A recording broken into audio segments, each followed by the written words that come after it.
It's time for breaking bread with Papa. Hey, don't you know? Hey, it's sourdough. Hey, it's time for breaking bread with Papa. Hey, don't you know? Hey, it's also a show. Hey, everybody, welcome to another edition of Breaking Bread with Tom Papa. I am Tom Papa, and I'm joined today by, and I'm starting to get this now, so you must be really sick of it.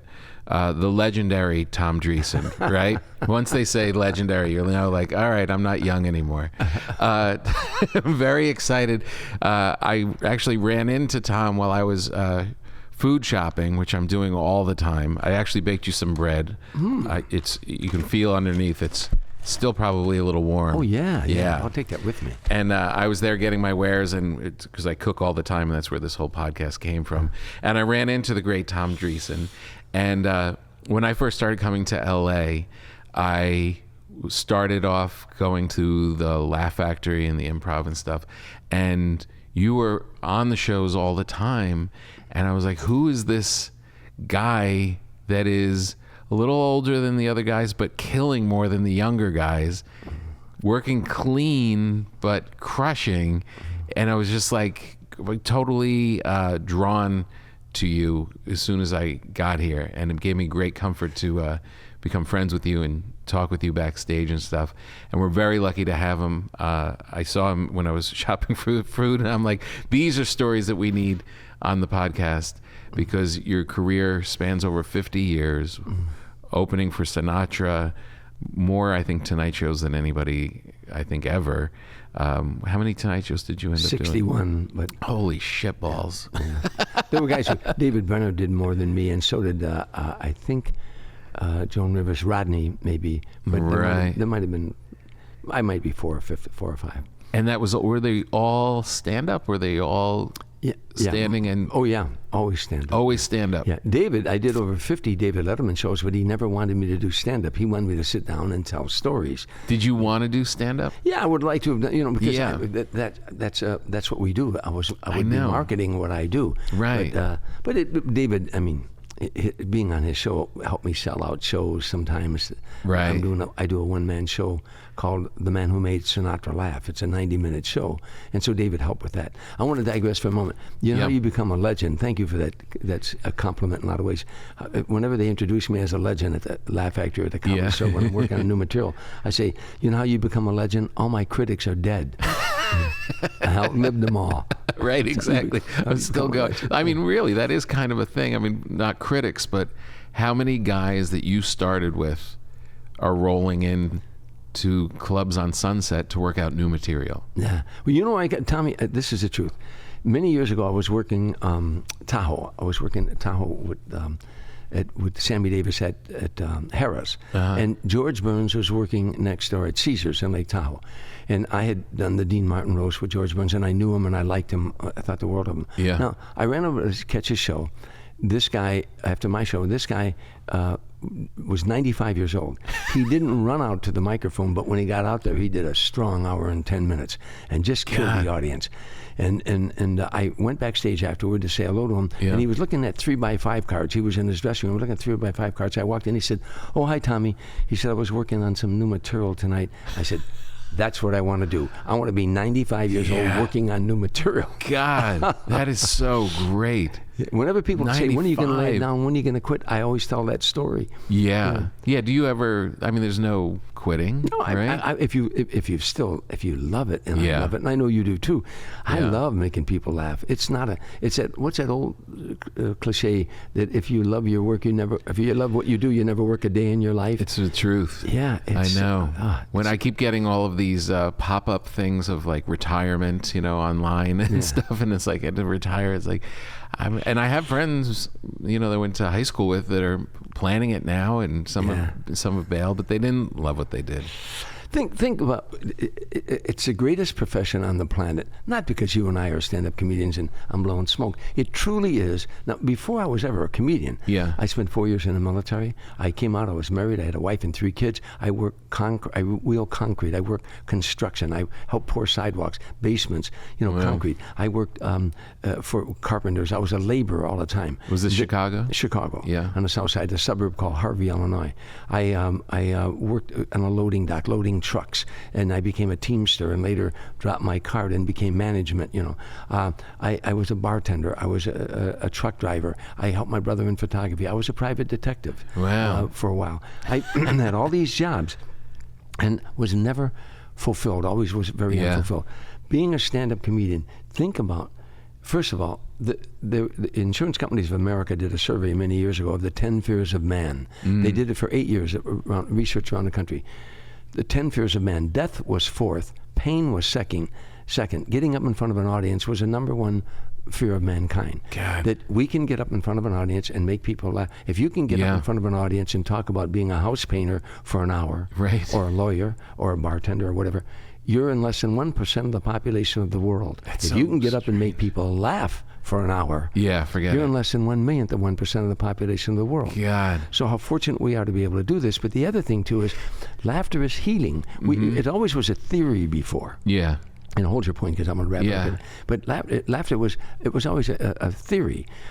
10,000 years ago, Indian tribes had their medicine man made you laugh. He was like a clown. So even then, they knew that laughter is psychologically a deterrent, that if you're watching a comedian, you're not thinking of your problems. The brain cannot think of 2 thoughts at the same time. Right. It can't function 2 thoughts at the same time. So if you're watching a comedian or listening to a comedy album, you're not thinking of your problems. So laughter is psychologically a deterrent. But because of Norman Cousins, the man who wrote 2 books, Laughter Math, and the other was The Anatomy of an Illness. He was told he was going to die. Doctors told him he didn't have long to live, a heart ailment. In the hospital, he's laying because of the stress in his life. He laid in the hospital and he thought, if negative input, stress, made me ill, then positive input should make me well.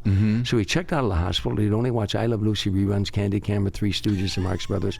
Wouldn't watch the evening news, wouldn't read the papers. Right. He lived 27 years. After the doctors told him he was going to die. Wow. So now, because of that, UCLA did research. When the body laughs, a hearty laugh, endorphins are released from the brain into the bloodstream. Right. So after a hearty laugh, you go, oh, and that sense of well-being comes over because your body's going through an actual chemical change. So laughter is not only psychologically a deterrent, it's physiologically therapeutic. Right. So comedians are physicians of the soul. So Dr. Papa. It is amazing. Like when people come up to you after shows, they are grateful. I mean, grateful. And you realize they don't laugh. I mean, even close to what you just did for an hour and a half. But in their everyday life, the amount of times that some people laugh are so small. Yeah. It really is incredible. And it's part of your health. And how many times in your career have people come up to you and said, I got to tell you, you made me laugh. I was going through a problem, a divorce, a death in the family. I've been in the doldrums. I didn't want to come here tonight. My friend drugged me here, but man, you made me feel so much better. That's happened to all of us so many times. At first, you don't absorb it. Right. But as time goes by, you start looking into it. It's the greatest profession on the planet. Yeah. For those of us who can do it, Yeah. I mean, those odds are so crazy. I never thought of that less than 1% will even get up there to do anything. Yeah. And then even smaller just to get up there and make people laugh. I have to say, when you said private detective, I could see you in Chicago. You could have rocked that for a long time. Yeah, it was an interesting. It was for Polizzi Detective Agency, and he hired street kids. I don't have a degree from academia, but I got a doctorate from the streets. I grew up on the streets. I shined shoes in taverns. I set pins in bowling alleys. I caddied in the summertime. I sold newspapers on the corner. Right. I had 8 brothers and sisters. Whoa. We lived in a shack, and we were raggedy poor. Wow. Holes in my shoes. You put cardboard in there. If a window broke, you stuck a rag in it. Were both your folks around? Yeah, both of them were, and both of them had a drinking problem at one time, and then my dad died drinking, and my mom finally quit drinking, Right. But when you're a kid, you learn to love the human being but hate the illness, Yeah. And But I didn't think of them as alcoholic, because where I'm from, people just did that. In Harvey, Illinois, a suburb on the south side of Chicago, as you mentioned, there were like 36 taverns.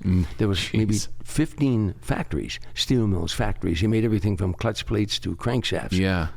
People worked in a factory, went home, got a shot in the beer on the way home, or on weekends. The corner tavern was a social center. Right. Everybody hung around the corner tavern and keeping people sane. Yeah, and Fridays they had fish fries, for the Catholics, Right. And so I grew up around saloons, taverns. Yeah. Frank Sinatra, God rest his soul, a New York Times guy once said to him, "Why do you have Dreesen open for you all the time?" And we were sitting in a place called Patsy's on West 57th Street. I love that place. In New York, yeah. Oh, God. Just because you guys ate there. Yeah. Really. But the guy said to Frank, he was walking out and he was joking, but he said, "Frank, how come you keep this guy Dreesen around?" He said, "You mean besides the fact that he's funny?" And the guy said, "Yeah." He said, "Well, if I'm a saloon singer," and I am, he said, "then Tommy's a saloon comedian." By that I mean we're just a couple of neighborhood guys. Right. And I never forgot that quote out of, because that's what I truly am. I'm a guy from the neighborhood. I attended bar in the neighborhood when I came out of the service, where my mom used to attend bar. Did you feel that with him when you were? I mean, I'll go back and, well, let's do that. Let's go back, because I know some of the listeners won't know the story. You mentioned in the beginning that you had already been doing stand-up for how many years before you run into Sinatra? Oh, I had been doing it for, God. Well, I was with a comedy team 6 years. Tim Reed and I were America's first black and white comedy team. Right. History shows were the last. They may now be doing a mini-series about Tim and Tom. Oh, really? There were no comedy clubs in those days. Right. So we worked So all crazy. black clubs in the north and the south, what they called the Chitlin circuit. Yeah. Black-owned, black-operated nightclubs. And we worked all white nightclubs too. We worked the Playboy circuit and stuff. But we paid dues that no other act ever really had to pay. It's an interesting story. But so 6 years of that, and then when the team broke up, I was doing it. In 1975, I did my first appearance on The Tonight Show, and then I started touring with Sammy Davis. So I met Frank after I'd been in the business about 12 years. 12 years, including the duo? Including the duo. Including the duo. Including the duo. Yeah. I'm sorry. I'm going to do this a lot, because you're. I know this is all common for you, but you drop things, and I'm like, wait, I'm going to have so many questions. I'm going to be doubling back a lot. I know that's the way this is going to go. There are no comedy clubs. You meet up with, what's his name? Tim Reed. Tim Reed. You meet up with Tim. How? I mean, now it's like people grow up seeing comedy on YouTube and all this stuff, and it seems like a kind of a sensible business path, career path. Yeah. How do you guys come? There's no duos, there's no comedy clubs, there's no biracial teams. I'll tell you. How do you? Where's the first thought come? It's like a gift from God, and I'm not making that up. I was wandering aimlessly from job to job. I had a wife and 3 kids. I would do a job good, but then I just something. I'd be in a bar with my buddies at 2:00 in the morning. I'd say, I don't belong in here, but I didn't know where I belonged. Yeah. And I honestly started praying. I said, God, what is it I'm supposed to be doing? Because I was so frustrated. Yeah. I joined a civic group called the JCs, the Junior Chamber of Commerce in those days, teaching you leadership training program, how to form committees, subcommittees, Robert's Rules of Order, how to conduct meetings. They worked on the problems of the community. Right. And by helping solve the problems of the community, you had a lot of leadership training programs. So one of the biggest problems in those days were drugs in our youth. So I wrote a drug education program teaching 8th graders, elementary school kids, the ills of drug abuse with humor. Wow. A concept I had of making the kids laugh, play some records and everything. Right. I was never a comedian, never thought I'd ever be a comedian, but I was a guy who could tell a joke. I was aboard ship when I was in the service and stuff like that. I was always the guy in the neighborhood. When I was a bartender, people would come in, I'd tell them a joke. Hey, Tom Papa was in here the other night, and I'd tell a neighborhood joke. Right. So you were getting laughs. But I enjoyed it. Yeah. But I never thought I'd ever be in show business. So on this drug education program, I proposed it to the JCs one night at one of the meetings. I wanted them to sanction it. I had a white friend of mine named John DeBoer that was going to work with me on that program. Okay. When I finished proposing it, this young black guy comes up to me with his sponsor. He said, I'm a new JC. This is my first meeting. My name is Tim Reed. He said, and I'd like to work with you on that not a project. I said, gee, I already got a guy, but thank you. Again, divine intervention. The next day, my buddy John DeBoer calls me and said, Tom, I can't do the program with you. I got a new job. I said, gee, what was that black guy's name? Tim Reed. I meet with Tim. We rehearse. We go into the schools. And the moment I walked in that classroom, I went, whoa, what a blessing. I never even thought about it. The children were black and white. The children were integrated.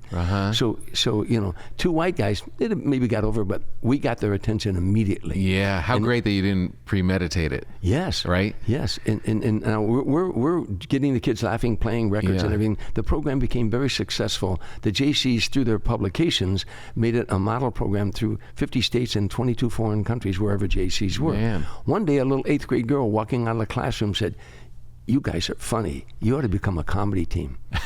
A couple days later, Tim and I were sitting at a bar, we're talking about what we're going to do. He told me a joke. I told him a joke. Funny. He said, you remember what that girl said? Would you do that? I said, huh? Would you do that? We didn't know the first thing to do. Yeah, where to go? Where are you going to go? We started writing what we thought was funny, driving his wife crazy.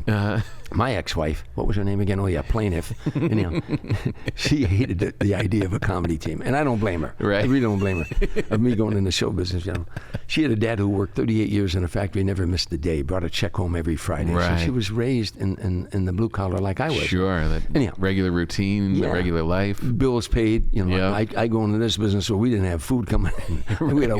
I had a wife and 3 kids. Tim had a wife and 2 kids. Wow. And there were How old are you at this point? At that time, I was in my 20s. In your 20s. 27 or something like right. that. Now, there's no comedy clubs. Yeah. So we kept driving his wife crazy. Do you think this is funny, Rita? You think that's funny? Funny. She said, go do this somewhere.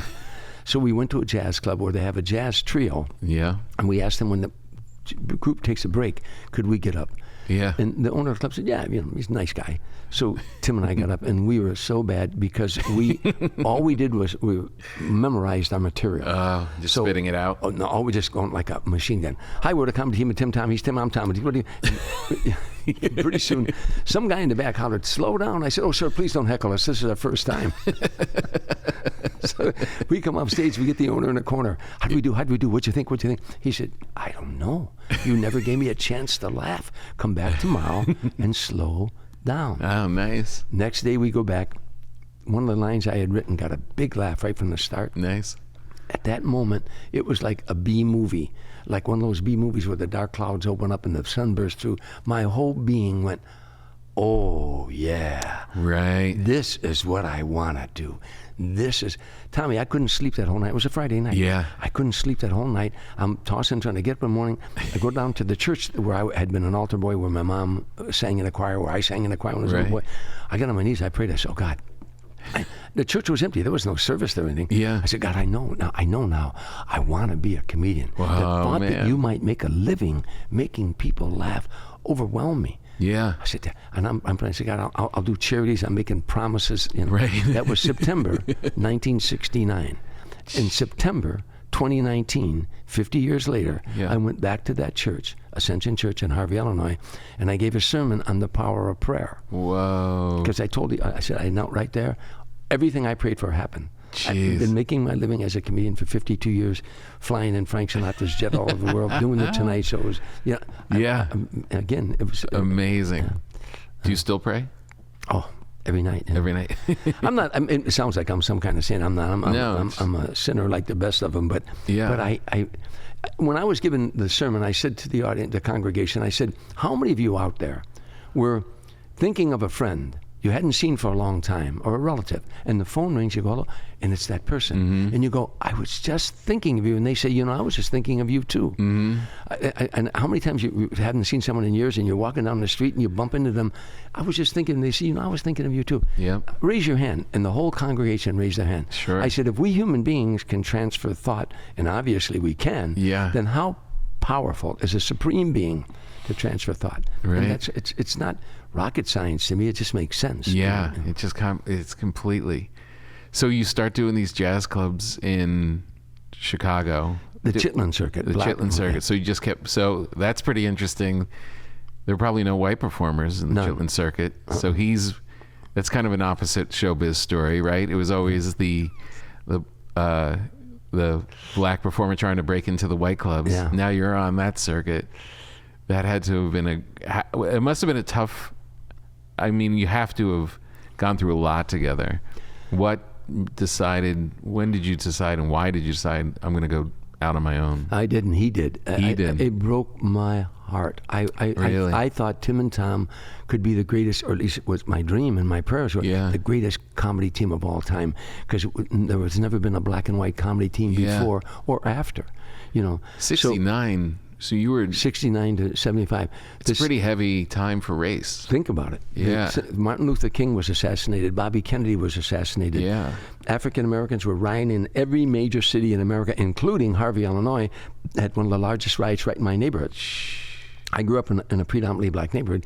We were raggedy poor, like I said. So I played basketball on an all-black basketball team. I played football on an all-black football team. So I had a lot of experiences. Yeah. Years later, I have an album in front of an all-black audience called That White Boy is Crazy.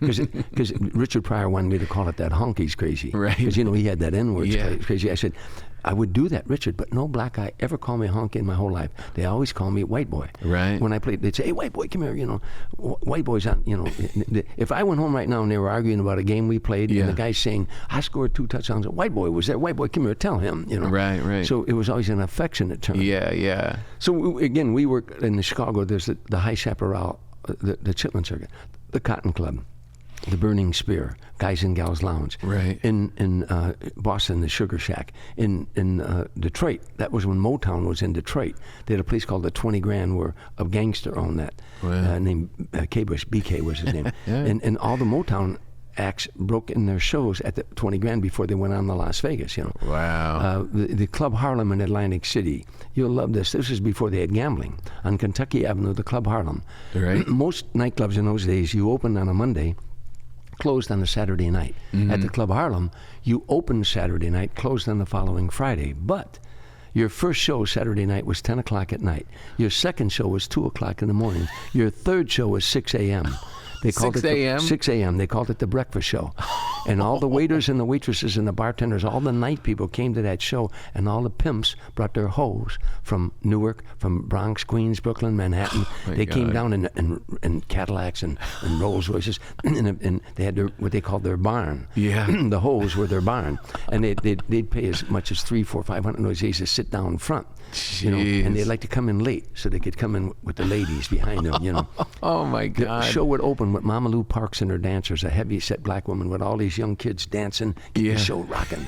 Then it would be a male group, Sons of Robin Stone. Then it would be a female group, the Quiet Elegance. Then comedy. Yeah. And then the headliner would either be Smokey Robinson, Natalie Cole, Gladys Knight and the Pips, the Dells, whatever. Isn't it crazy that at the time there's no comedy clubs, right? It's like you have that era of live performing, all those kind of acts that you're mentioning.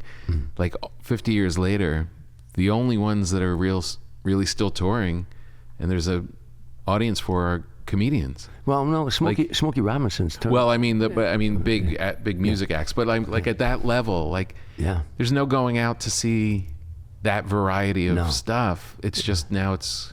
See, that's where comedy. Flip Wilson, Pryor, that's where Miles Mabley, that's where, everybody. It was a special time. Oh, it was, and I'd be the only white guy. And the MC, the opening night MC would say, ladies and gentlemen, we got a comedy team here. And the comedy team, first of all, they'd say, y'all ready for some comedy? You ready for Yeah. He said, and we got a comedy team. Somebody said, they funny? Man, I don't know if they're funny or not. I ain't seen them either. He'd be talking to me. But he'd say, we got a comedy team here. And this team, he kept saying team. This team came from Chicago, and it's the first time this team has ever been here. Please welcome the comedy team of Tim and Tom, and Tim would go out by himself. He said, we're really happy to be here. Yeah, we just came in the other day, and we've never been in, and pretty soon people saying, we, I don't see we, I see he. And I would slowly come out stage left, and the spotlight would hit me, and I'm going up stage left. He's center stage, and I'm looking in the audience, and you hear, uh-oh, what do we got here? Look out. I'd get up center stage, and I finally worked my way over to him. I'd say, he'd say, man, where you been? I don't see any of my people out there. He'd look and he'd say, no, I don't think any of your people out there. I'd put my arm around him. I said, well, we better be funny. He'd say, what do you mean we, white man? Boom, the roof would come off. That is amazing. God. We So did that he for 6 split. years, So why did he split? We were open for Della Reese at one time, and she and him got, we were both married. Tim and I were both married. She and him hooked up a little bit, and the next thing I know, he was out on the West Coast, staying in her Bel Air hotel, Bel Air home, and he ended up leaving his wife, and then he told me, he wanted to go on his own. Right. And as it turned out, it broke my heart at the time, but it turned out we're still the best of friends today. Oh, yeah. I think the world of me. Everything I have, everything I own, everything I've got, because I met Tim Reed. Yeah. And he feels the same way about me, Did he continue performing? Yeah, Tim later became Venus Flytrap on WKRP Cincinnati. He was on a show called Sister. Oh, right. Sister. He played the father. He was on a show called Simon and Simon. He's probably done more sitcoms than any actor out there. He was so good. Yeah, he's a director. He's he's my brother. I mean, I love him to death. His children call me Uncle Tom. Ever since they were little kids, they call me Uncle Tom. Yeah, that's great. Tim and I wrote a book called Tim and Tom, an American Comedy in Black and White. Yeah. In 2005, we were touring around with the book, and both had our separate careers, of course. But we went to Norfolk State College, where he graduated. It's a historical black college. I'm at a buffet before. We're going to go talk to the students, and I'm in line with 7 black professors. We're getting our food, and Tori, Tim's daughter, hadn't seen me in a year, and she came in the back, and she saw me, and she started hollering, "Uncle Tom, Uncle Tom, Uncle Tom." These professors turned around, and I said, "She's talking to me." She came running up, hugging me. I said, "Honey, you got to be careful." She said, "Oh, I never even thought about that." So that must have been an adjustment when you decide that's now your dream. I'm going to be a comedian, and now half of your being has been cut off. It was devastating. Yeah, God, that must have been scary. It was like a broken marriage. It was like everything that I'd put in 6 years into, I knew was over. Yeah. Now, I'm sitting in a bar with my buddies late at night, and my ex-wife wanted me out of show business. She thought, this is great. He's going to finally get out of the business. Even though you found success? Yeah, well, Tim and Tom weren't a great success. We did shows. Got by. Yeah, we just got by, and sometimes it wasn't work for a while, and you're not around. Yeah, and that, all that stuff. So she thought, I'm finally going to stay home and get a job in the factory. Yeah. And I'm sitting in the bar one night with my buddies, and they were getting ready to close. They closed the bars at 2 o'clock in my neighborhood, and I had 2 beers in front of me, and in fact, there was shot glasses. If somebody's buying you another beer, they put a shot glass there upside down. So I had like 2 of them, but I'm sitting there, going, what am I going to do? I was real good at alternatives in my life. I said, I'm either going to, I could find another black guy and do the same act. Yeah. I could get a job and make my wife happy, get a job and just give up this dream of mine. Yeah. Or I could go it alone. And I thought, I could go it alone. And I sat there and I said, yeah, I'm going to go it alone. I'm going to go it alone. And I said, and I always set goals. Yeah. I said, I'm going to try to get to the Tonight Show. Because in those days, wherever you went in America, people say, what do you do for a living? So I'm a stand-up comedian. The next question out of their mouth was, oh, yeah, you ever been on Johnny Carson? Mm-hmm. And Freddie Prinze, who we had worked with many years, he went on the Tonight Show, and one appearance got a sitcom the next day. Huge. So I said, I'm gonna get on the Tonight Show. I said at the bar, and they're getting ready to. Where's this bar? Where are you Southside now? Harvey, in my hometown. Still and there. I'm sitting there, yeah.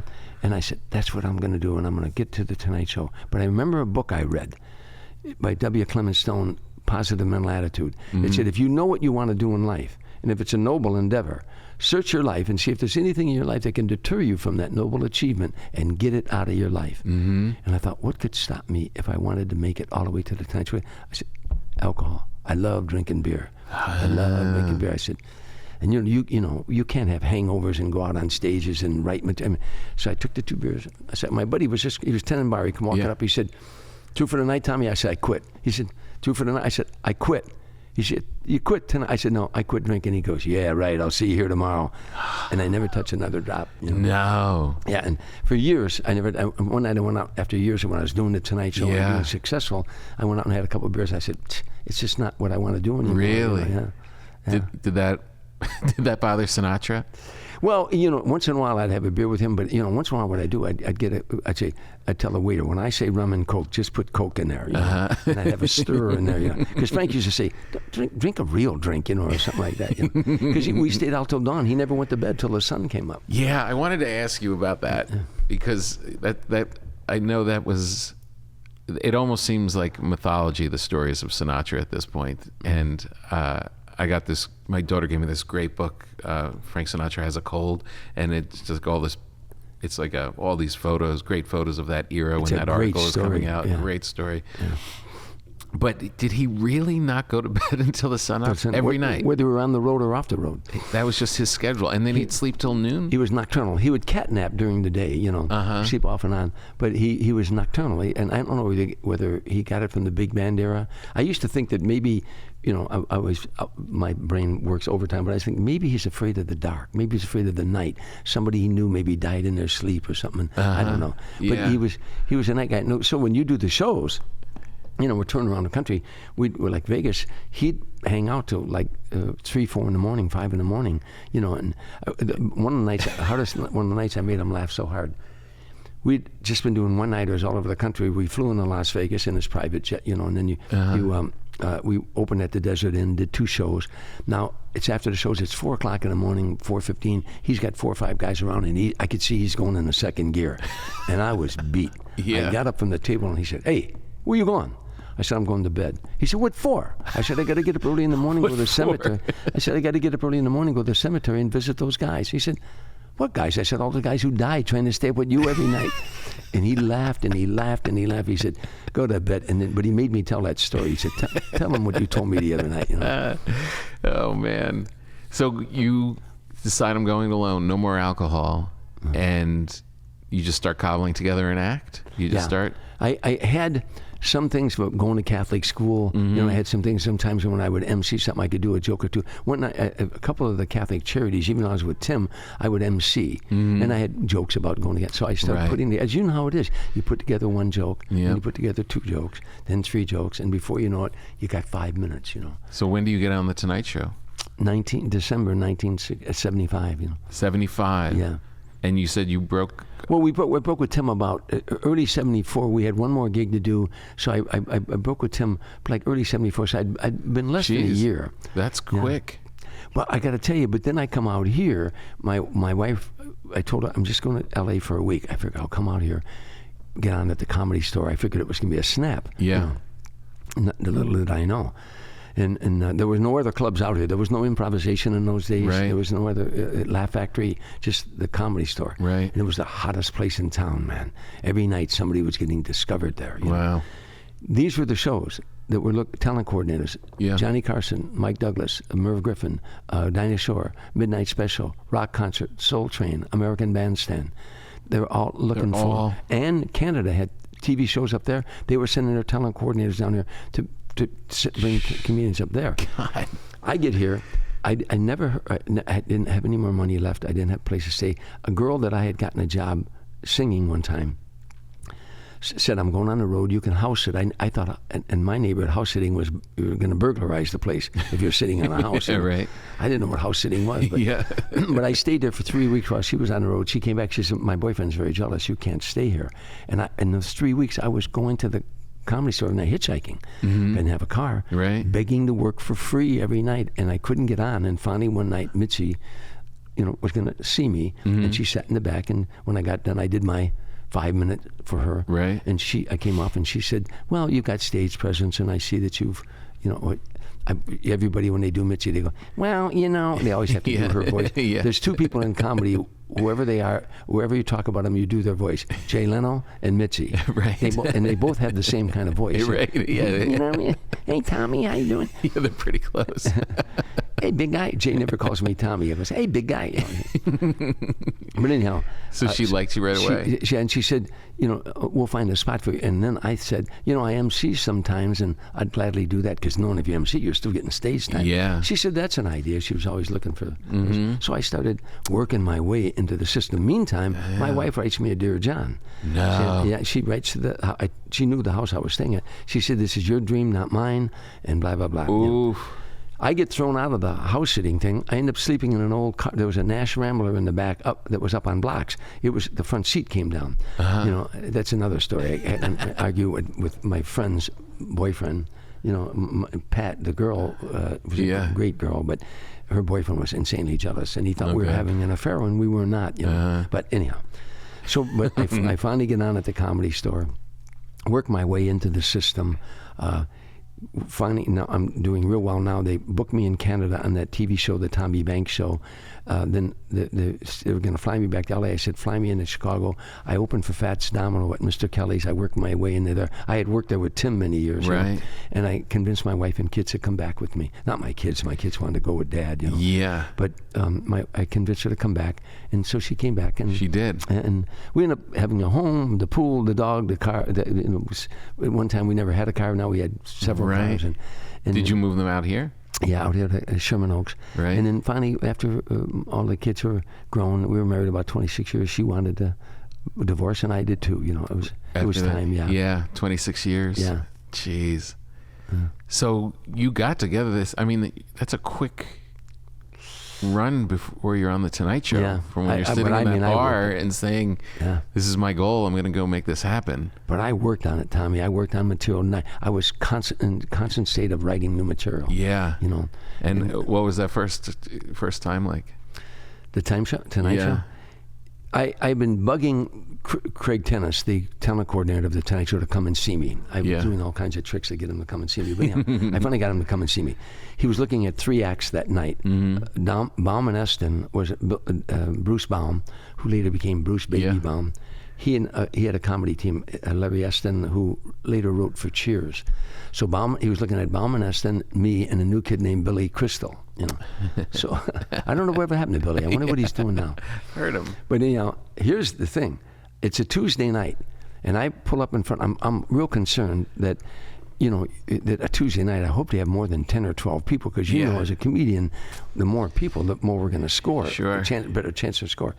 I pull up in front, and look who's out in front is about 110 people, packed out in front. I said, "Oh wow!" What I didn't realize, Billy Crystal was with Rollins and Jaffe, a management firm. They brought all these people. There was Carl Reiner, Mel Brooks, some of the biggest names, every coordinator from every show, talent coordinators, casting people.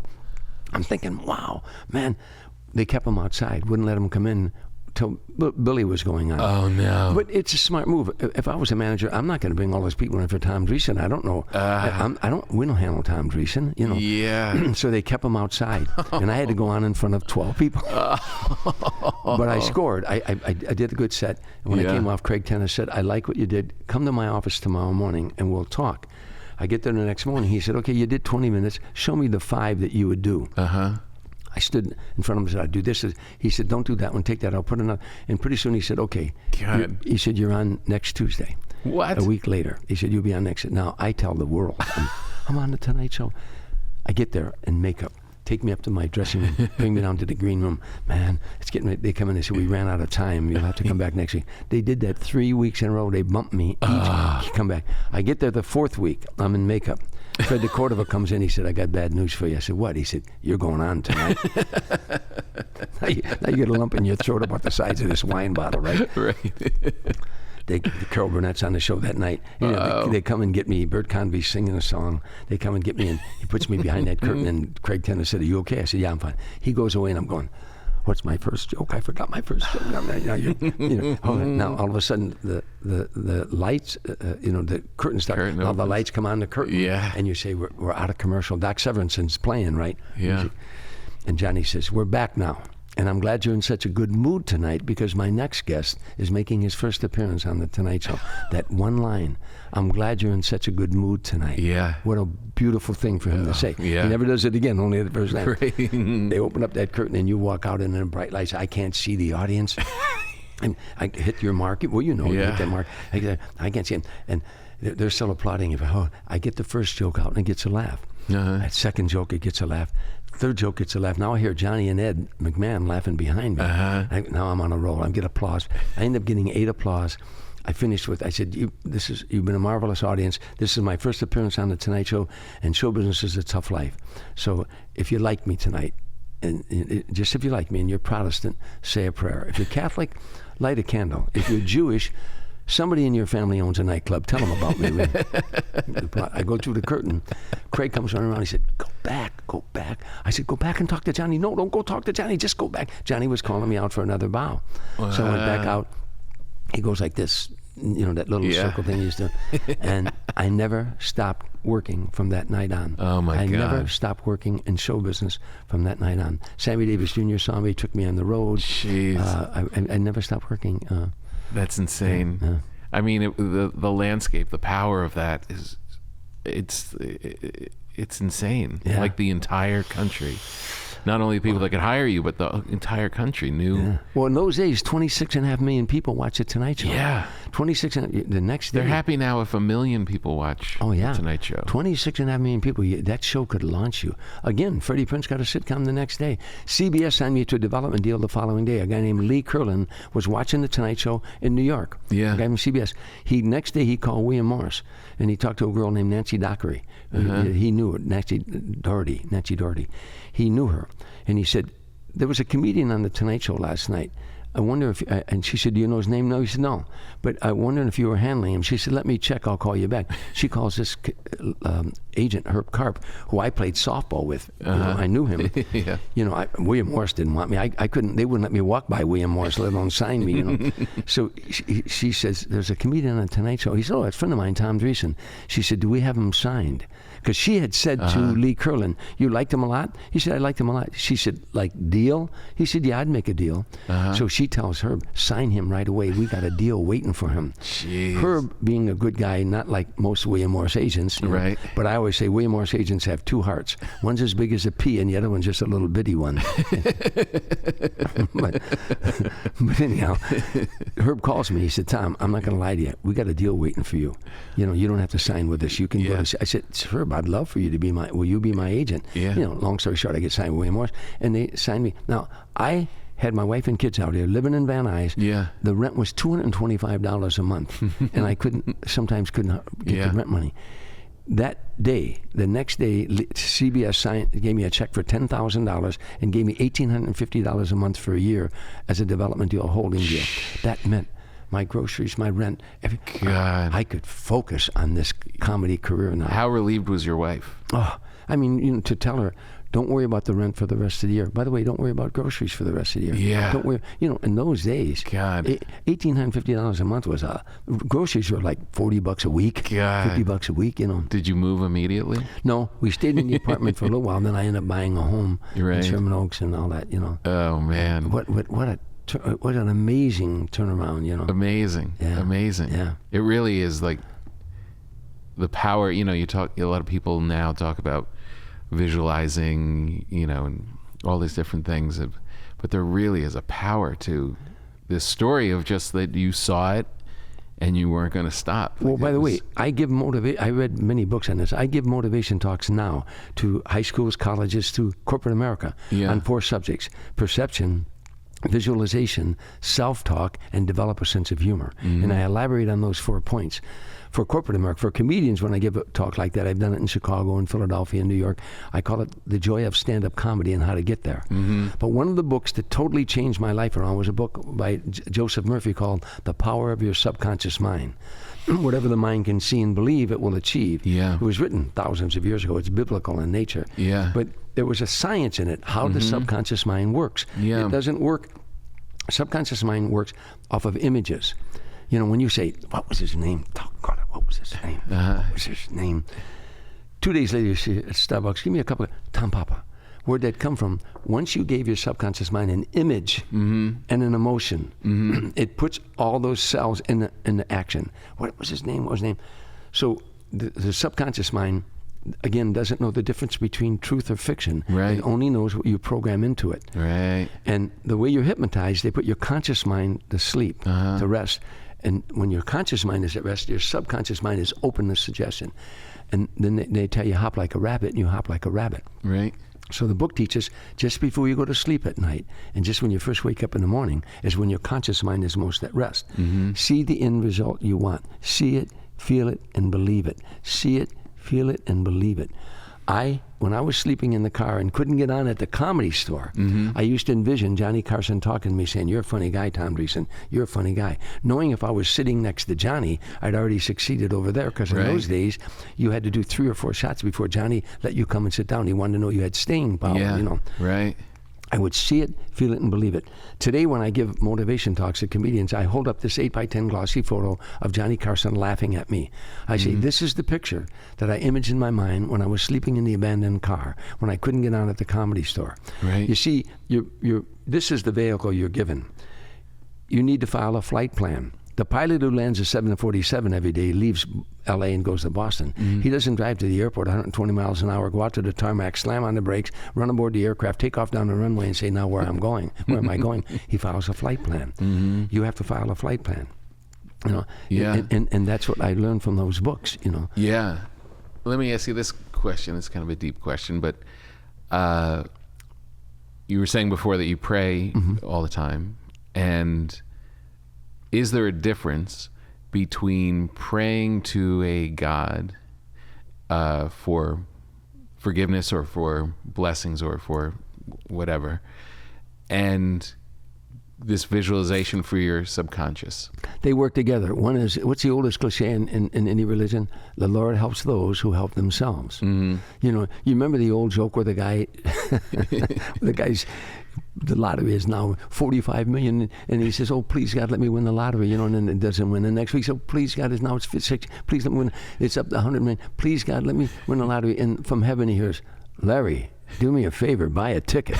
You know, okay. So if you're not gonna, so that they work hand in hand. You have to do the work. You know, I'd see it, feel, and believe it. But now I knew that this is what I wanted. But all the energies, you know, the strangest thing. Sometimes it takes months, sometimes years. Yeah. Sometimes 10, 15 years go by and you realize something. I'm going to tell you a true story. It's in my book. Cheap plug. Still standing. Still standing. What's the subtitle of it? My journey from streets and saloons to the stage and Sinatra. And I talk about it in my book. When I was a little boy, you know, selling newspapers on a corner in Harvey, Illinois, 155th Street. Had a post office on one side of the street, the Elks Club on the other side of the street. I sold newspapers on the corner. One day, and when I was selling these newspapers, horns were blowing all over the place. This is October 1948. I'm 10 years old. Horns are blowing all over the place. You know, cars are, and I asked one of the elders what's going on. They said, Tom, it's Lou Boudreau Day. I said, Lou Boudreau? He said, Tom, Lou Boudreau grew up here in Harvey. He went to the high school. They took the basketball team to the state championship 3 years in a row. He went to University of Illinois. He's kept on the basketball team. He's a baseball player. He went to the Cleveland Indians, and he became a shortstop. And at age 24, he managed the Cleveland Indians and played shortstop, the youngest player manager in baseball, and they won the World Series. They beat Boston in the World Series. Lou Boudreau, I said, he's from Harvey, Tom. It was Lou Boudreau Day in Harvey. Right. So the horns were blowing at him, and he was going to go down to the Elks Club and come out and get in the car, the convertible. The crowds are going to follow him down to Thornton High School field and sign autographs. I quick sold all my newspapers. My dad never owned a car. Thank God he had to run people over, you know. Right. I sold all my newspapers, and I get down to the Elks Club, where on the corner where I sold newspapers, and I waited. Lou Boudreau came out with these other baseball players and some celebrities, and he said hello to the crowd, and the people were cheering, and he gets in the convertible and takes off. And as a little boy, I'm going home. This is a true story, like little boys do. I said, wow, somebody from Harvey, Illinois is famous. And I'm thinking, one day, and we have a parade for me, and I'm picturing the cars and the horns blowing and all that. And August 22nd, 1992, I went back to Harvey, Illinois, and 155th Street, they named that Dreesen Street. And the guy who introduced me to the crowd was Lou Boudreau. No. That's the God's honest truth. That's in my book. Now, you might go, ooh, but you know, when I thought about it, as a little boy, I emblazoned that in my mind. Yeah. There are hundreds of stories like that. Whatever the mind can see and believe, it will achieve. Yeah. You know, no, it is amazing. And I have a lot of that in my own life. But I always wrestle with the concept of, or even if there is a difference between your subconscious and what you're dreaming up and what you're visualizing and making happen. And then there's this tilt into talking to God. They're very similar. They're very close. You're kind of doing the same thing, but there's a slight difference. Joseph Murphy explains it in the book that your subconscious is connected to. You know, that's through that channel, through the subconscious mind. Yeah. You know, and you know, when I was a little boy, I went to Catholic school. You know, again, my parents were drinking. My mom worked in a bar. My dad was a nice guy, but he wasn't a dad to me. He didn't take me fishing, hunting. I didn't feel bad because he didn't do it to the other kids either. But when I went, the nuns told me as a little boy, you have a father in heaven. I'm 6 years old. Yeah. You have a father in heaven. Wow. and his son came here to tell you about it. They taught us the prayer, Our Father who art in heaven. Now, as a little boy, whenever I had a problem, I would pray to this father that I had in heaven, because I didn't have one. I mean, like I say, he was a good guy. But I know it's to people who are not of faith. It's always like you're some kind of a nutcase. Yeah. But I remember even saying that you have to have the faith the size of if you have the faith the size of a mustard seed, things will happen. And my whole life, I've had hardships. I've been knocked down. I mean, I'm physically knocked down. But when I the old saying is, when I got knocked to my knees, I was in position to pray. Right. So, and it works for me. Yeah. And now there's a power to it. There absolutely is a power to it, and who knows what we're tapping into. All right, let's talk about another God. You're doing stand up forever, not forever, but you're working now. Your Tonight Show regular. You're cruising along, and you run into Frank Sinatra, who, by the way, I was saying to my daughter when she gave me that book for Christmas, I said, I don't think there's a day that goes by that I don't listen to some Sinatra. There's always Sinatra. It's just, I mean, it's woven into the culture in such a deep, profound way. How do you first run into him? Being glib at the right time. When I was a kid, I was a big Sinatra fan. When I was shining shoes in all the bars, Frank was on the jukebox. I was a little boy, he was on all the jukebox. I'm shining shoes. Yeah. That's thus the title of my book. From streets and saloons to the stage in Sinatra. When I came out of service, I'm a bartender. He said, "Come fly with me, let's fly away." And my buddies would say, "Man, what would that be like? Can you imagine that, flying with Frank Sinatra and Dean Martin and Sammy Davis?" I wasn't in show business at the time, and years later, I'm flying in this private jet. Frank saying, "Good show tonight, Tommy." I'm going, "Wow, this is so surreal." Yeah. But what happened? I've toured with Sammy Davis for years. I was doing the Dean Martin roast and everything, and doing a lot of television. And I'm touring with Smokey Robinson, and we're at Caesars in Lake Tahoe. And Frank Sinatra's appearing next door at Harrah's. And the whole week that I'm working there, I could have went any night. Why I went this night, I don't know. Yeah. But I called the maitre d' over to Harrah's because they knew me over there. I'd performed there. I said, "I want to come over here. Tommy, we'll take care of you." I finished my show and I bolted out the side door. I didn't even change out of my stage clothes because his opening act, it was Esdar Nancy at the time, was still. So I rushed and I'm running through the casino because I didn't want to miss Frank's opening. Yeah. I saw Frank Sinatra perform twice in arenas. He created more excitement walking to the microphone than most people do with their whole act. When this guy walked out, whoa, man, the crowd would go crazy, God. So I didn't want to miss that opening. I'm running into the showroom. The vice president of Harrah's Hotel, a man named Holmes Hendrickson, is out in front of the showroom with a heavy-set guy with a cigar, and they're talking. I'm bolting by, and Holmes Hendrickson saw me. He said, Tommy, come here. And I reluctantly went over because I didn't want to miss that opening. He said, "Tommy, this is Mickey Rudin." Well, I recognized the name. That was Frank Sinatra's lawyer. Powerful guy in our business. He said, "Mickey, this is Tom Dreesen, and I think Tom would make a great opening act for Frank Sinatra." And the lawyer rolled his eyes like he'd heard this a million times. He had a pained expression. But he winked at the vice president. He looked at me. He said, "Hey, kid, if I gave you a week with Frank, would you want more than 50,000? I said, "Mr. Rudin, put it this way. If you gave me a week with Frank, would you want more than 50,000? He said, he said, "I like this kid." He laughed, A week later, they call me, "Would you like to do 1 week with Frank at the Golden Nugget in Atlantic City?" What year is this, Tom? This is 1982. 82. Yeah. So he said, "We'd like to do," and I thought, wow, I'll go there and I'll work with him 1 week, and then I'll try to get a picture taken with him and hang it in every bar back in Chicago, and especially where I was a kid, where I grew up at. The second night I'm with him, he takes me out to dinner, him and his wife Barbara, after the show, and I can remember like it was yesterday. He's eating, we're sitting just like this. He sets his knife and his fork down. He said, "I like your material and I like your style. I'd like you to do a few other dates with me if you're interested." And I didn't say, "Let me check my calendar." I said, "Yeah." And it turned into 14 years, 45, 50 cities a year, working arenas, 20,000-seat arenas, 40,000 in Hawaii. God. A friendship that I'll always treasure. I was a pallbearer at his funeral, and I spoke at his funeral, and I miss him every day of my life. God. How, I don't even know where to start. When you're around people like that, when you know how lucky you are, you start to absorb things like a sponge, right? You just you're not learning just from the performer. You're learning from being around, being backstage, watching the man. I mean, 82s, right? So from the beginning, what was the showbiz thing that you, if there is a single thing, what was like the showbiz, him carrying, showing up at the venues, putting on the shows, getting off, getting ready for the next show? Everything with him is his show is the most important thing. You want to party, he'll hang out with you all night long.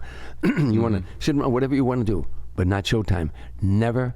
In the history of Frank Sinatra, there's something you won't believe. This is arguably the greatest career show business has ever known. Forget about the fact that he was the greatest pop singer of all time. Forget about that. This guy danced with Gene Kelly in movies. Yeah. He won the Academy Award. Never took an acting lesson. Right. One night I was sitting at Frank's compound. I'd stay at his house 6 times a year. That's another story. I'll tell you, we used to ride around in the desert till the sun came up, him and I just alone in a car. Yeah. But sitting around, all the women had gone to bed. It's Clint Eastwood, it's Gregory Peck, it's Kirk Douglas, it's Robert Wagner, it's Jack Lemmon. All these people I saw in the movies when I was a little boy. But they're sitting there and they're talking film and they're talking directing and all. And I'm noticing that they're paying great tribute to Frank. And finally, I was just curious because, in Hollywood we say, who'd you study with? I studied acting in Chicago and out here, but people like to drop names, Stella Adler, or, anyhow, I was curious. I said, Frank, did you study acting? And Gregory Peck grabbed my arm. He said, acting lessons would have ruined him. He was a diamond in the rough you didn't fool with. Wow. So that's why when you gave Frank a song, to him it was a script. Right. What did the writer feel the night the writer took pen in hand? He'd immerse himself in that lyric and become that lonely guy in a bar whose woman left him, and he's never going to find love again. And you felt that. Yeah. You felt that. Big time. But to him, whatever you want to do, but showtime. I'm going to digress. The greatest entertainer of all time, never, ever, ever late. Ever late. The one thing you had to learn if you're going to tour with Frank Sinatra, that if he told you wheels up at 9 o'clock and you showed up at 9:01, you were going to watch that plane going down the runway. I'm not making this up.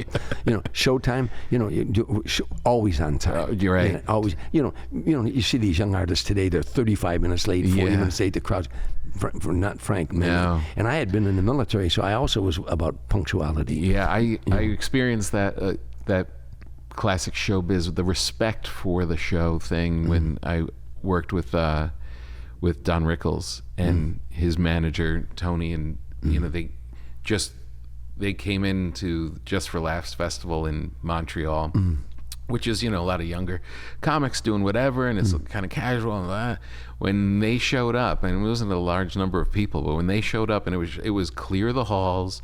This is our time to work. This is our place to work, and the atmosphere changed instantly. And I was like, they have and that's the thing I came away was just what you're saying, the respect for the show. Oh, Frank, I've said to him one time, why do every act I worked with, when I worked with Sammy Davis, it's his show. Yeah. I'd say, how do you want me to dress? He said, Tommy, I feel we should dress at least as good as those who came to see us. That's why even at the Laugh Factory, I don't overdress, but I'll dress at least as good as those who came to see us. Right. When I said to Frank, I said, why do we wear tuxedos? He went, you always wore a tuxedo. He said, Tommy, if we were going to do a show for the King and the Queen, a command performance, would we wear a tuxedo? I said, well, yeah. He said, well, that garage mechanic in Detroit and his waitress wife who worked all year long to afford 2 tickets to our show, they're just as much royalty as the King and the Queen, and they deserve just as much respect as the King and the Queen.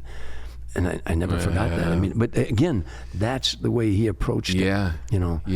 What was it about him that, in the arc of his career, when he went from, I know it's been written about a lot, but just to get a vibe from you, when he starts out as like this pop star, this young guy, and but then when he returns after his kind of it fades and comes back, he does have that saloon thing, that depth to it. That was that, in your opinion, was that the just age and him kind of owning who he was? Or had he gone through things and changed? First of all, he retired, He retired, and then he came back. The main event, Howard Cosell, at the Madison Square Garden, But I think he had time to reflect. He had some, I think, nodules taken out of his throat or something. He had time to reflect. But his approach, again, it's so hard to describe. his approach to lyrics. You Yeah. know, Steve Allen, who's not Steve Allen, Steve Lawrence, who's a great singer, wonderful guy going through problems right now. Steve Lawrence, one of the great singers of our time. One night we were having dinner, and he said to Frank, you know, you ruined it for all the rest of us. This great singer, he said, because once they heard you sing it, they knew how it's supposed to be sung. You know, Yeah. he had a sadness about him sometimes, and he had, you know, he'd gone through a terrible love affair with Ava Gardner. And if you go listen to a song called "I'm a Fool to Want You," he went back in and re-recorded that song after she left him. He was crushed. He was absolutely crushed. "I'm a fool to want you. Pity me, I need you." Those are lyrics. Yeah. And you felt it. Yeah. You know, he was he always gave great respect to the writer. Every song he introduced, he wrote it. Right. You know, Yeah. one time I was that'd in be cool because the way you work is very. The words mean something. Are very important to you. You don't waste a lot of. You're not frivolous on stage. You have a very poetic kind of compactness to your jokes. I appreciate that. I have to tell you, I toured with Sammy. I sat in the wings every night and watched Sammy Davis Jr.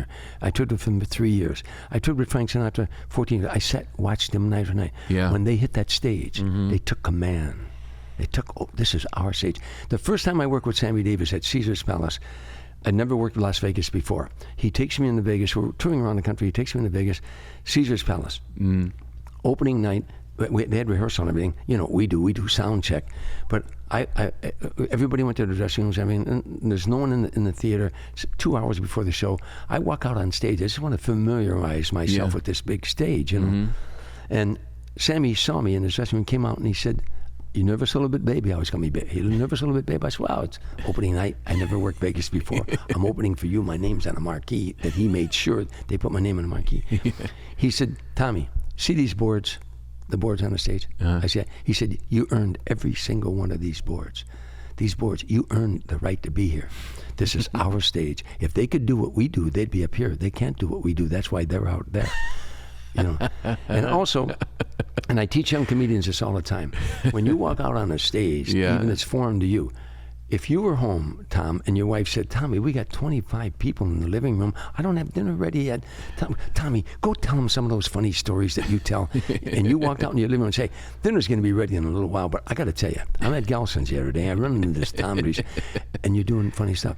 I said, "It's a I tell the young comedians, it's a conversation, not a presentation. Right. Is it your act? You damn right it's your act. It's your job to make it look like it's not an act. Yeah, that's right. You tear down that That's our fourth magic wall." trick. Yeah, and so that's every time I walk out on stage in those days, and not even now, this is my house. Oh, look who's in my house. Right. See, what intimidates young comedians, and myself included when I was new, we keep thinking those people that they own that place, that when we're invading their territory. Once I started getting the mind frame that, oh, no. This is my house, and you're in my house. And then it's a conversation, not a presentation. And I'll tell you what helped me with that. Years ago, I'm watching Robert Klein. I was new in the business, about 5 months in the business. I'm in Chicago, and he's at a place called The Quiet Night. And I'm going to paraphrase, but basically I'm waiting for him. He comes on stage. He said, "I'm on my way over here. I'm coming between two parked cars. I got to tell you, you know the street." And he said, and this guy pulls out, and I'm saying, "Geez, he's ad-libbing." Yeah. The whole show, he ad-libbed that whole show. It was amazing. I go to the second show. He gets on stage. He said, "You know, I'm on my way over. I'm coming between these." I went, it was his act. Holy cow. You know, what a lesson. It's a conversation, not a presentation. I've literally been going through that recently, where I realize a great place to put your new stuff is in the beginning, right in the fat beginning, because they think you're just ad-libbing. They think you're just getting to know them, and you're sneaking in all of this material, and it doesn't have that thing that it will later of, oh, now it's an act. You know, well, whatever works just for you. drip it in. Woody Allen used to say, "You're going to break in new material on a Saturday night in the hottest crowd in the middle." He said, "So you're giving it a good chance." He said, "You're going to do it on a Monday night in front of 12 people." He said, "Do it." And he said, "Do your strong stuff, and in the middle, put in that new material, then close it." He said, "At least you're giving it a chance." Because you know, I've written stuff that I said, "Well, that didn't work," but later on, it did work. It just wasn't the right night for it, or the right placement for it. You know? You still enjoy the writing? No. Somebody. No. The best question I was ever asked, and I've done 10,000 of these interviews, but That's an exaggeration. I've done 20,000. But a guy said to me one time, "Are you a comedian who's a writer, or are you a writer who's a comedian?" I said, "Boy, that's a good question, because I'm a comedian who's a writer, because I love stand-up comedy. I don't love writing. Right. It's a necessity. I can write. Yeah. But you know what I used to do? I used to put a gun to my head. Necessity is the mother of invention. I read that years ago. Necessity is the mother of invention. I want to do I did 61 appearances on the Tonight Show, but to be like my 25th appearance on the Tonight Show, I got to come up with a new 6 minutes. Yeah. What I would do, I would call the Tonight Show. In those days, I had carte blanche, and I'd audition for anybody. By that time, they knew I could deliver. I'd call Craig Tenders and say, I'm available March 18th or whatever it is, and that's 4 weeks away. I said, okay, you're on, Tommy, and I didn't have the first joke written. Right. Now, manic set in. Yeah. No, I'm going to the Comedy Store. I'm going to the Improv. and everything you said, let me write that down. Yeah. And I would come up with a 6-minute routine. Sometimes when I look back when they show those reruns, I cringe. Really? I cringe. I say, "Geez, that's a dumb joke," But tell me about your relationship with Letterman. When did you guys? Was it the Comedy Store you began? Yeah, he first came out in an old red pickup truck. I had already been doing stuff at the Comedy Store, and I came off stage one night, and he said, "Mr. Dreesen, I really enjoyed your material." He's this kid, and me, I'm so extroverted. Yeah. I took it to him. Right. I said, "Oh, what is your name?" He said, "Dave." "Dave, where you from?" "Indianapolis." I said, "Really?" "No, I'm a sports nut." So I said, "What Major League Baseball team did you root for?" I was hoping he was going to say the Cubs. But of course, he said because Indianapolis, he likes, for some reason, Cincinnati. So we talked about that. Now, every time I saw him, I took it to him. "Hey, Dave, how you doing?" Had I realized what a shy, reclusive guy he was, I probably would have respected that and left him alone. But by the time I realized that we were friends, we were playing racquetball together, playing basketball together. And I liked him. He was totally not like anybody that I grew up with, because I grew up on the streets. Right. He was an intelligent guy, and also not confident in himself. I always thought it wasn't going to work or something like that. Right. But I got to tell you a funny story. I've told this a few times, but he said to me back about 6 months ago, we were talking. He said, every time you do an interview or I do an interview, they say, "How did we meet?" We always tell the same story. You came off stage at the Comedy Store. I was there. I complimented. I said, "Yeah." He said, "Well, it's a boring story." I said, "Maybe boring, but it's true. I don't care if it's boring. From now on, tell people that you came off stage. I stole some material from you in the park. You were in the parking lot, and you beat the shit out of me." I said, "Now, why would I tell?" He said, "Because it's a better story." He's right. Now, 2 weeks go by. He calls me. He said, "Do you know the governor of Illinois?" I said, "I met him, but I don't know him." He said, "Oh, because there was a plot of land in Illinois that his wife had a good friend who had an adult son who had autism. And these autistic adults were planting corn, beans, flour, tomatoes, not flowers, corn, bean, tomatoes. And when it came into fruition, they would give it to the homeless. And somehow the state was taking that property away." He said, "I want to call the governor, try to stop that law from being passed." I said, "Yeah, I know the Senate Majority Leader, a guy named John Cullerton. He's a friend of mine. I'll call him." I called him. I said, "John, blah, blah, blah." I told him. He said, oh, tell Dave, don't worry about that. We're taking care of that. That's going to be that. I said, "Would you do me a favor? Because you know the statute. You're telling me. Could I give Dave your phone number and you explain it to him?" I said, "Oh, John." And John's a great guy. I said, "John, when you tell him you helped him, tell him the reason you helped him is because Dreesen beat the shit out of him in the parking lot at the Comedy Store." He said, "Okay." Now, I wait. 10 minutes go by and my phone's ringing. I knew it's Dave. I go, "Hello." He said, "Didn't I tell you that's a better story? I told you that's a better story." That's great. Dave Letterman was never liked stand-up comedy. He did it, but he didn't like it. And you'll note that all the years he was on TV, he never went and did, like Jay went to Vegas every weekend and all that. Constantly, He never. But I'd love to watch him work. I loved it, especially if you had a heckler. Yeah. Letterman could cut you to ribbons, Just that attitude. Yeah. Man, oh man. When towards the end of touring with Frank, tell me how it wound down. Well, I told you I stayed at his home 6 times a year. Yeah. I just hang out with him sometimes. Sometimes we do a show down there. Then he'd come and get me, like, in my bungalow. Sometimes he had on the outer perimeter of his compound were bungalows. New York, New York, Strangers in the Night, Tender Trap, My Way, named after his songs. Nice. And you know, he'd come and get me, and we'd take a ride. We'd ride around till dawn. Wow. And when those are amazing times, because at the end of his life, toward the end of his life, he got a little more melancholy. And sometimes in the car, he wasn't Frank Sinatra, the singer, and I wasn't Tom Dreesen, the comedian. Yeah. I was a kid from Harvey, Illinois. He was a kid from Hoboken. Yeah. And we would just talk about the neighborhood and growing up and saloons. Yeah. Because my mom was a bartender. His mom and dad had a saloon. So we talked about that a lot.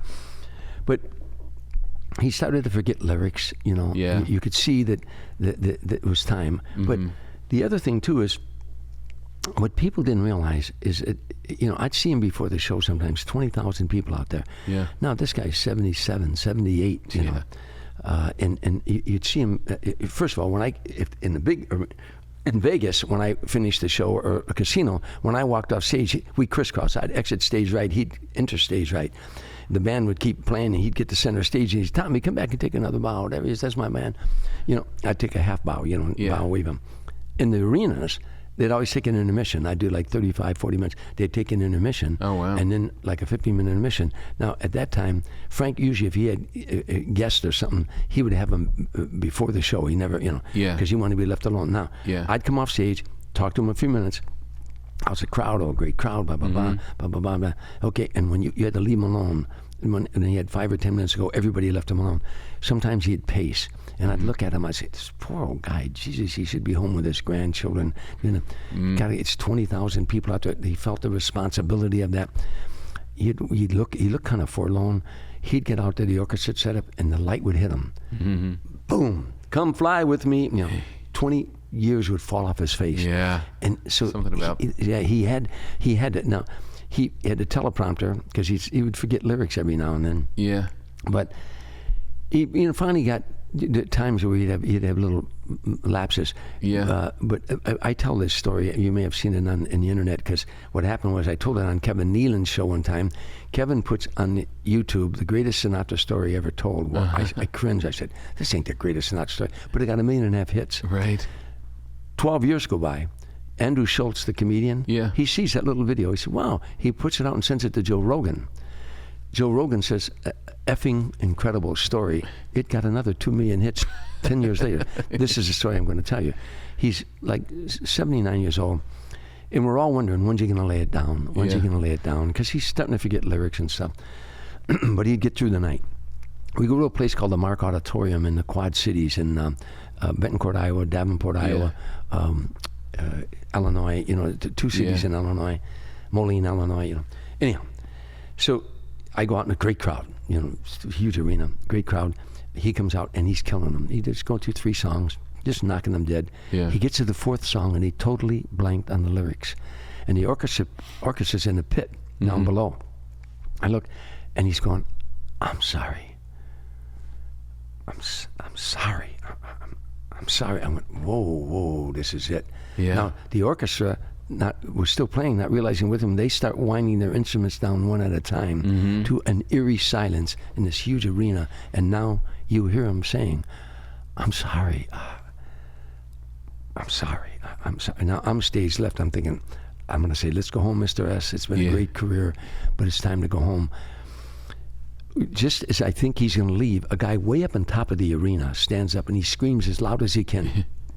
That's all right, Frank. It's all right, Frank, because we love you, Frank. It's all right. We love you. And he started to applaud. And the guy next to him started to applaud. Pretty soon the people around him applaud. Then 50, 100 people, now 1,000. Pretty soon the whole arena is applauding this guy. God. And he looked like he was going to walk off the stage. He had like a tear in his eye. Turned around, looked like and I thought, we're going.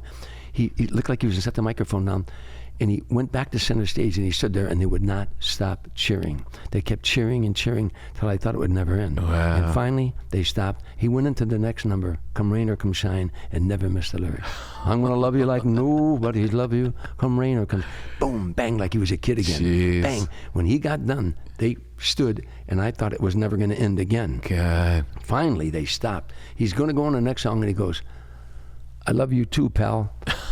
That guy doesn't know it. He brought him from the ashes that night. Yeah. It was over. Yeah. Frank sang about another year after that. You know. Jeez, amazing. Yeah. So where are you at now? I'm here talking to Tom Papa. It's pretty great. It's all downhill from here, pal. It's pretty great.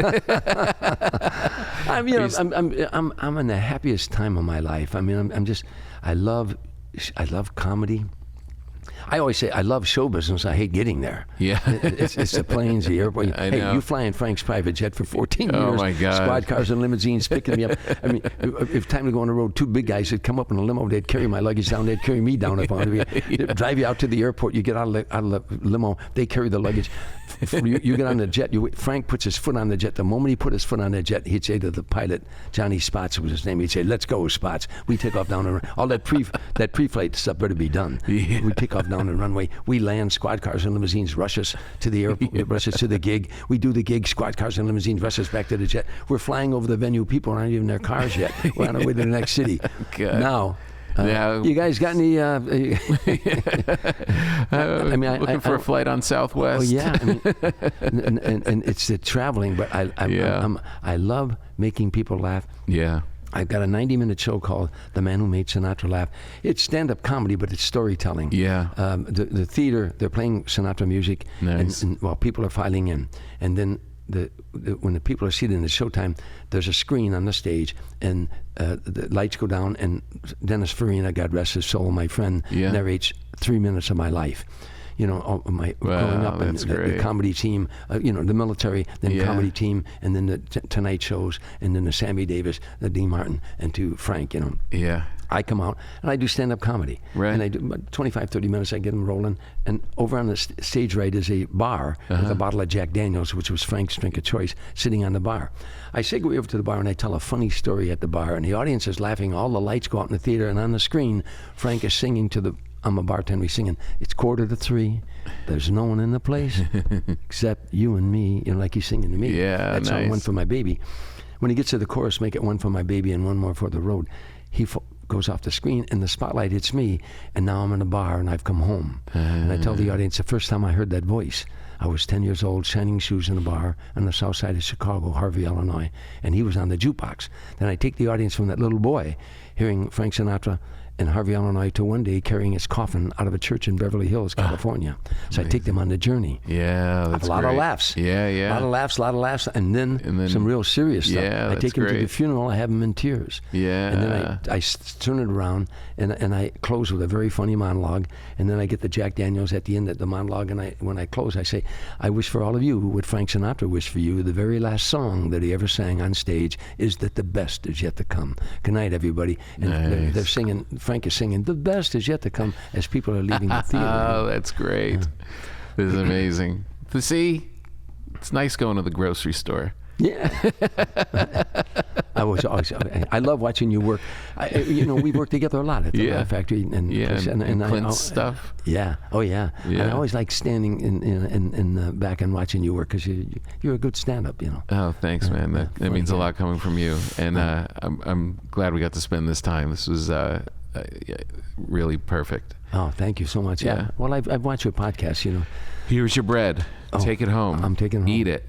It's not bread that will make you fat. I know you like to keep your girlish figure. Yeah. You just toast it, put some butter on it. It's not bread that'll make you. It won't make you Then fat. if I was you, I'd start selling this, folks. Tom Papa's bread.